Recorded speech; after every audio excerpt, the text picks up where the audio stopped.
Assalamualaikum warahmatullahi wabarakatuh. Saya lanjutkan tentang terapi aktivitas kelompok. Jadi, eh, jenis-jenis terapi aktivitas kelompok itu ada 4 minimal ya. Sebenarnya ada tambahan yang lain. Ada terapi aktivitas kelompok stimulasi sensori, ada orientasi realita, ada sosialisasi, ada stimulasi persepsi. Kalau stimulasi sensori biasanya itu mendengarkan musik, membaca koran, menggambar, menonton TV. Nah, biasanya pasien diminta membaca atau mendengarkan musik, kemudian dilihat, diobservasi reaksinya seperti apa. Kemudian ada yang orientasi realita. Tujuannya adalah pasien mengorientasikan dengan kenyataan. Diorientasikan dengan kenyataan yang ada di sekeliling klien atau di lingkungan terdekat klien, atau dulunya dia di lingkungan di rumahnya misalnya begitu.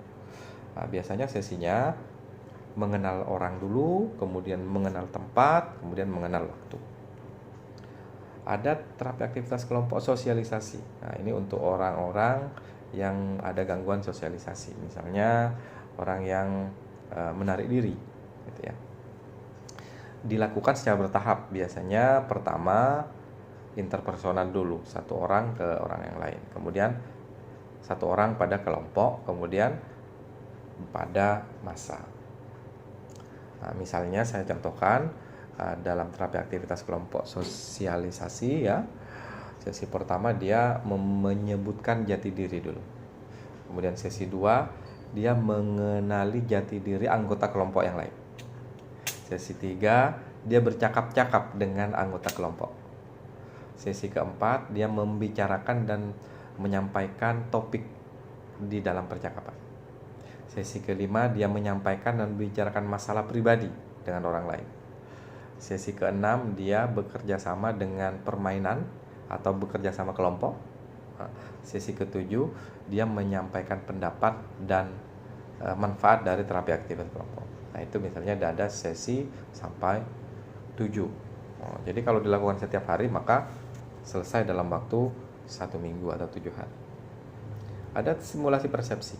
Biasanya klien dilatih untuk mempersepsikan stimulus yang disediakan, seperti yang saya bilang tadi.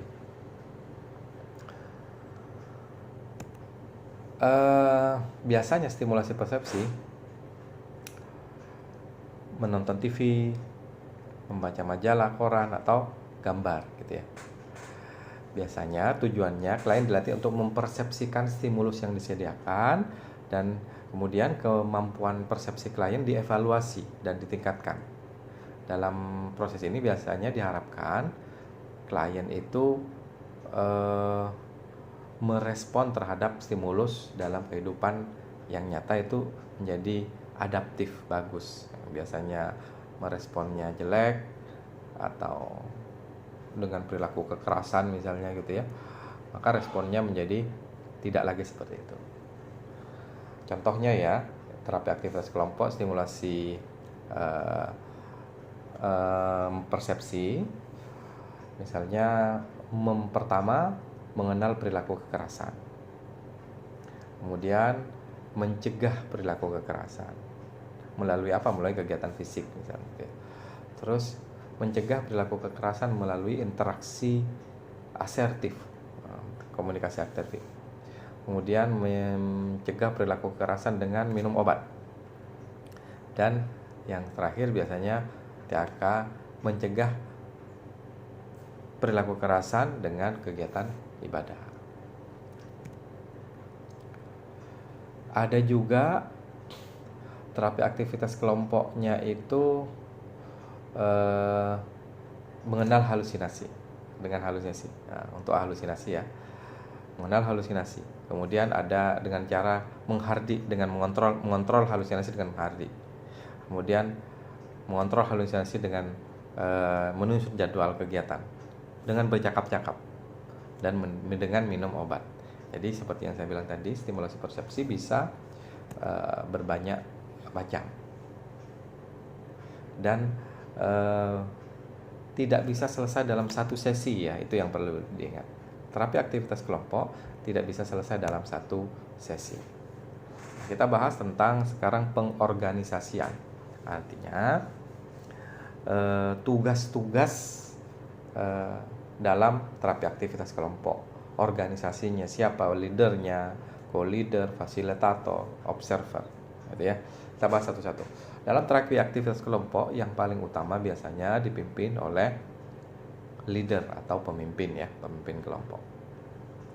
Leader biasanya cuma satu. Nah, kemudian leader dibantu oleh co-leader, asistennya gitu ya, atau wakilnya. Kemudian ada fasilitator. Fasilitator ini yang memfasilitasi pasien. Di sampingnya pasien biasanya tidak bisa berkomunikasi, pasien tidak patuh dalam terapi aktivitas kelompok, misalnya langsung tiba-tiba pengen keluar, maka fasilitator perlu memfasilitasi, membimbing. Atau pasiennya malu mengungkapkan mau ngomong gitu, dibantu dengan fasilitator. Kemudian yang ketiga adalah observer. Yang keempat adalah observer. Observer ini hanya mengobservasi, melihat. Nanti terakhir menilai, gitu ya.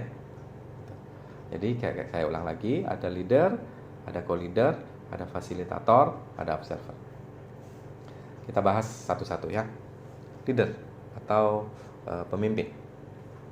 Nah, tugasnya biasanya leader adalah yang merencanakan kegiatan aktivitas kelompok, mengarahkan kelompok untuk mencapai tujuan. Dia yang memimpin, membuka acara, menyampaikan aturan, itu leader.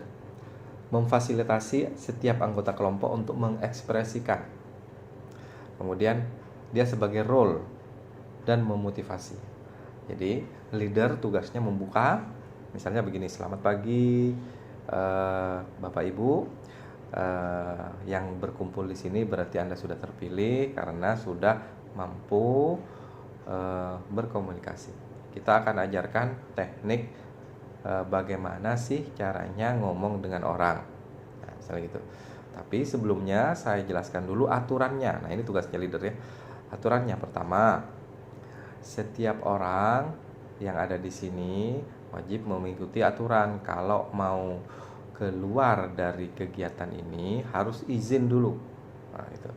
Terus yang kedua, misalnya setiap orang wajib mengikuti aturan, tidak boleh mengganggu temannya. Nah, itu seperti itu contohnya. Tugasnya leader adalah menyampaikan dan memimpin. Kemudian baik kita mulai misalnya gitu ya, atau juga membuat kontrak. Jadi buat kontraknya dulu. Jadi minimal membuat kontrak. Kemudian setelah itu baru melakukan kegiatan. Itu tugasnya leader. Kalau co-leader, yang seperti saya bilang tadi, adalah membantu leader dalam mengorganisasi kelompok. Contoh misalnya leadernya kewalahan karena ada satu anggota yang tidak paham atau malah mau melarikan diri ya, keluar dari anggotanya, maka leader juga, co-leader membantu. Atau leadernya lupa terhadap kegiatan yang pertama yang harus dilakukan. Misalnya dia lupa membuat kontrak, lupa menyampaikan aturan, maka co-leader membantu, mengingatkan. Tapi co-leader sebisa mungkin tidak juga ngomong di sana. Dia mengingatkan leadernya saja, biar leadernya yang menyampaikan. Fasilitator, yang saya bilang tadi, fasilitator itu tugasnya memfasilitasi. Nah, memfasilitasi siapa? Anggota untuk berperan aktif. Ya. Biar memfokuskan kegiatan. Karena orang dengan gangguan jiwa sering tidak fokus pada kegiatan. Terus membantu mengkoordinasi anggota kelompok lainnya. Ada yang malu, ada yang tidak patuh, ada yang mau keluar. Nah, ini tugasnya fasilitator untuk mengarahkan mereka. Kemudian observer, yang saya bilang tadi, tujuannya apa? Observer yang mengobservasi semua respon klien, mencatat prosesnya, dan memberikan umpan balik. Nah, ingat nanti biasanya observer, umpan baliknya itu harus baik ya. Artinya jangan sampai penilaiannya itu buruk sekali gitu ya. Apalagi pasien dengan harga diri rendah misalnya. Pasien dengan harga diri rendah, kemudian observer memberikan respon yang buruk sekali. Nah, itu malah bertentangan dengan tujuan terapi aktivitas kelompok. Jadi apa yang perlu dilakukan? Maka berikan umpan tapi yang baik. Yang baik. Misalnya kategorinya menjadi sangat baik, baik, sangat baik, baik sekali, baik, misalnya gitu. Dan juga hal kecil yang sering dilupakan biasanya kadangkala kan memberikan reward ya, memberikan hadiah gitu ya. Berikan hadiah. Upayakan semua peserta tetap mendapatkan hadiah. Mungkin grade-nya atau tingkatannya hadiahnya yang berbeda. Semuanya mendapatkan misalnya hadiahnya apa? Snack lah gitu ya. Misalnya dikasih snack hadiahnya. Kemudian yang juara 1, yang baik sekali, snacknya dikasih 2, misalnya gitu ya. Atau snacknya ada tambahan. Yang 2 snacknya variasinya beda, misalnya gitu. Tetapi semuanya tetap mendapatkan snack, misalnya itu yang sering dilupakan. Nah, ini masalah-masalah yang sering dihadapi dalam menerapkan terapi aktivitas kelompok. Ada kelompok di dalam kelompok, nah itu penting. Ini kan sering terjadi dalam kelompok ya. Jadi dalam kelompok ada teman baik, kemudian dia ngomong sendiri di situ. Nah, itu namanya ada subkelompok. Atau ada keterbukaan yang kurang. Artinya dia tidak mau bercerita. Atau ada resisten dari individu atau dari kelompoknya. Dan macam-macam. Itu contoh masalah-masalah dalam terapi aktivitas kelompok. Oke, saya kira itu saja penjelasan tentang terapi aktivitas kelompok. Nanti silakan tonton video selanjutnya untuk contoh terapi aktivitas kelompok dalam simulasi. Sekian, assalamualaikum warahmatullahi wabarakatuh.